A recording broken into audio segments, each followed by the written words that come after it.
Hello champion, कैसे हैं आप सब। बीपीएससी 71 जिन्होंने भी दिया और जिनका नहीं हो रहा है, जिनका हो रहा है उनका तो ठीक है, जिनका नहीं हो रहा है और ऐसे स्टूडेंट जिनका भी अटेम्प्ट बचा है, देखो जिनका नहीं बचा है वो तो कहानी खत्म हो गई उनकी।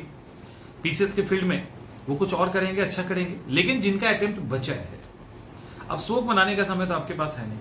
क्या बहुत ज्यादा शोक मनाओ, मतलब बहुत ज्यादा परेशान हो कि भाई मेरा नहीं हुआ है, क्या करे, ये वो कर लेते, वो कर लेते। अब तो कुछ होगा नहीं, दोबारा आपको एमआर से मिल नहीं रहा, दोबारा एग्जाम हो नहीं रहा, तो आप तो उसको कुछ बदल नहीं सकते।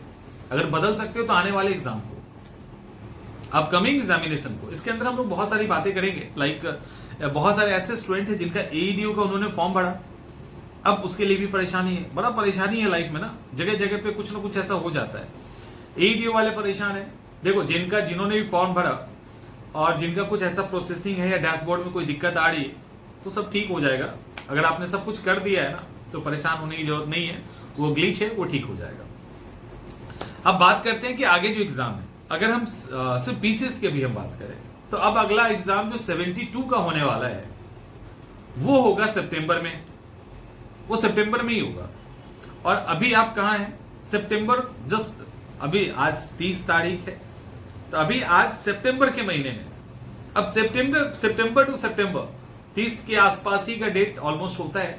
तो अब उस सितंबर में टोटल 12 महीने हैं। क्या वही गलती करना है जो इसके पहले किया था, या उसको ठीक करना है?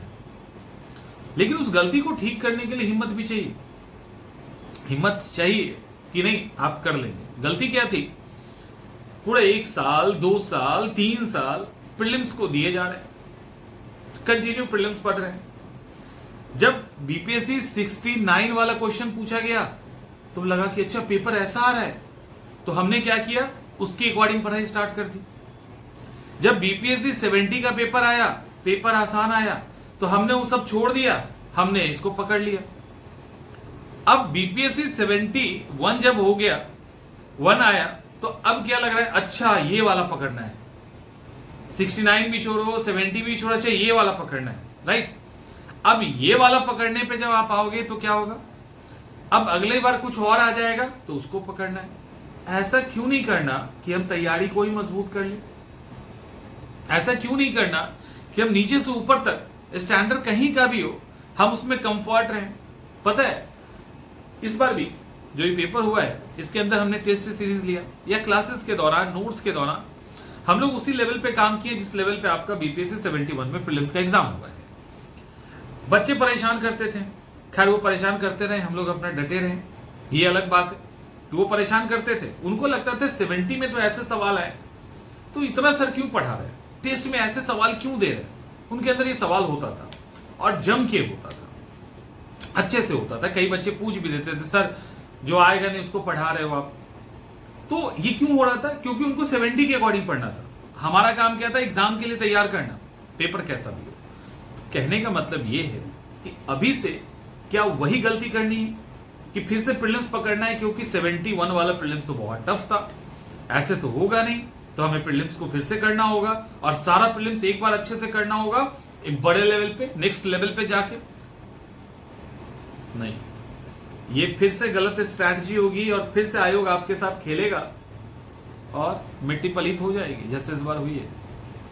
तैयार होना, एग्जाम के लिए तैयार होना अलग होता है और सिर्फ पर्टिकुलर एग्जाम के पैटर्न को फॉलो करके पढ़ना अलग होता है। तैयार होने के लिए ये जो 12 महीने हैं, थोड़ा हिम्मत रखना होगा आपको, और इन 12 महीनों में आपको मेंस पे काम करना पड़ेगा।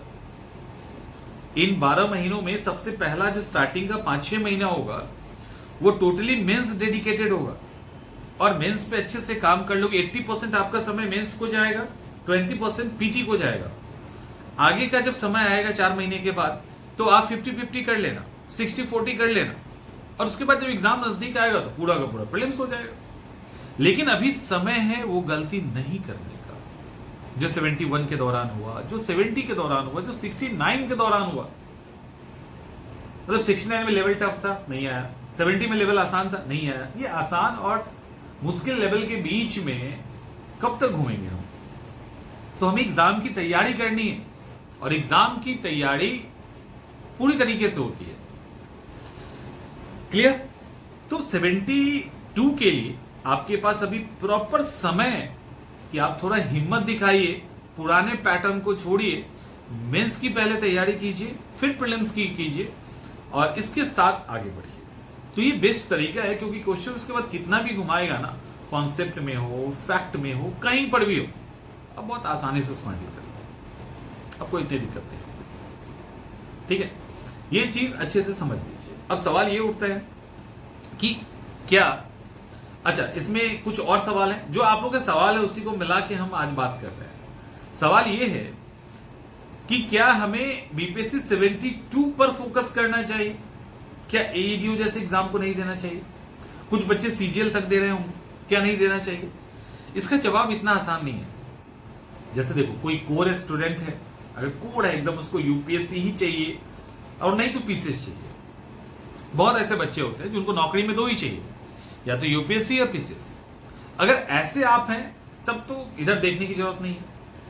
लेकिन कई ऐसे होते हैं जिनकी फैमिली बैकग्राउंड या उनका अपना टेम्परामेंट ऐसा होता है कि उनको नौकरी चाहिए, पीसीएस दे दे तो भी बढ़िया, यूपीएससी दे दे तब भी अच्छा, और कहीं और मिल जाए तब भी बढ़िया। अगर ऐसा है तो फिर आपको 100% आपको अभी फोकस करना चाहिए एईडीओ के एग्जाम पे, सीजीएल 4 पे, इसमें कोई भी दो राय नहीं, क्योंकि एईडीओ का एग्जाम बहुत नजदीक है। जब मैक्सिमम चांस है ना कि जैन में हो ही जाएगा, तो अगर जैन में होता है तो समझ लो कितना कम समय में बचाएगा। तो इसलिए आपको पूरा का पूरा जोर 100% इस पे दे देना चाहिए, अगर आपको एक सीट चाहिए तो, एक नौकरी चाहिए तो, क्योंकि इतना अच्छा मौका है। 935 सीट है।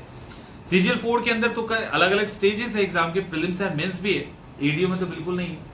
तो एडीओ में अगर ऐसा नहीं है और आपको एक नौकरी की जरूरत है तो एईडीओ की तैयारी पहले कीजिए, 72 को बाद में कीजिएगा, क्योंकि जब आपकी जरूरतें बदलेंगी तो तरीके तो बदलने पड़ेंगे, तो उसके अकॉर्डिंग आप चीजों को थोड़ा सा बदल लीजिए। और कुछ सवाल आपके हैं तो और भी सवाल है, लाइक देखो कई बार क्या होता है कि फॉर्म में छोटी छोटी गलतियां हो जाती है। आपके सारे सवाल के जवाब हम दे रहे हैं, फॉर्म में छोटी छोटी गलतियां हो जाती है, उसके कारण भी बच्चे इतने परेशान होते हैं कि उनकी तैयारी हैम्पर हो जाती है। जैसे एईडीओ के अंदर, एईडीओ में क्या है, कुछ बच्चों ने अब ग्रेजुएशन का मार्क्सिट डाला तो उसमें हुआ क्या, उनके साथ उन मार्क्स उन्होंने गलत डाल दिया, या फर्स्ट डिवीजन था सेकंड लिखा गया, सेकंड था फर्स्ट लिखा गया, कुछ ऐसी गलतियां हो गई। इसके अलावा जो नंबर डालना होता है, सर्टिफिकेट नंबर फलाना, उसके अंदर कुछ गलतियां हो गई। ये सब मेजर इशू नहीं है, ये सब माइनर इशू है, यानी ये सब वो इशू है जिसको आयोग भी नजरअंदाज कर देता है। तो वैसी स्थिति में आप अगर इस तरह की, देखो नाम के अंदर कोई आपने गलतियां नहीं की है और बाकी और सारी चीजों को भरा है, पैसे पे कर दिए हैं, तो आप टेंशन फ्री हो जाइए, एडमिट कार्ड भी आपका आएगा। और सिलेक्शन जब होगा ना, तो ये कि सर हमने सर्टिफिकेट नंबर गलत डाल दिया या हमने क्या किया, क्या था, मार्क्स गलत डाल दिया, तो उनको पता है फॉर्म भरते समय ये सिली मिस्टेक हो जाता है। कई बार हिंदी इंग्लिश वाला जो साइन होता है वो इधर उधर हो जाता है, तो इसके आधार पे कैंडिडेट रद्द नहीं होता है। तो ये गलतफहमी को दूर कर लीजिए। आई होप कि आपके मोस्ट ऑफ सवाल के जवाब मिल गए होंगे और सारा फोकस तैयारी पे लगा दो, क्योंकि और तैयारी जब भी करो ना, एक मूल मंत्र याद रखिए, तैयारी जब भी कीजिए तो आपको ये कॉन्फिडेंस होना चाहिए कि इसमें एक सीट तो मेरा है। ये सोच के तैयारी करो, नहीं तो नहीं करो। ये सोच के तैयारी करेंगे ना तो आपके तैयारी का सारा मोड चेंज हो जाएगा, आप ऑटोमेटिक डिसिप्लिन हो जाएंगे, आपकी पढ़ाई बढ़ जाएगी। तो दिमाग क्या है, सोच पे चलता है ना, और उसके कारण आपकी एक्टिविटीज तय होती है, आपका बिहेवियर तय होता है। तो ये हमेशा रखो, और इसमें तो एक सीट हमारा ही, और उसके बाद पूरा जान लगा दो, उसके बाद जो मजा आएगा ना वो लिटरली रिजल्ट में कन्वर्ट हो जाएगा। तो तैयारी कीजिए अच्छे से, किसी को कोई दिक्कत हो तो बताइएगा। मिलते हैं नेक्स्ट।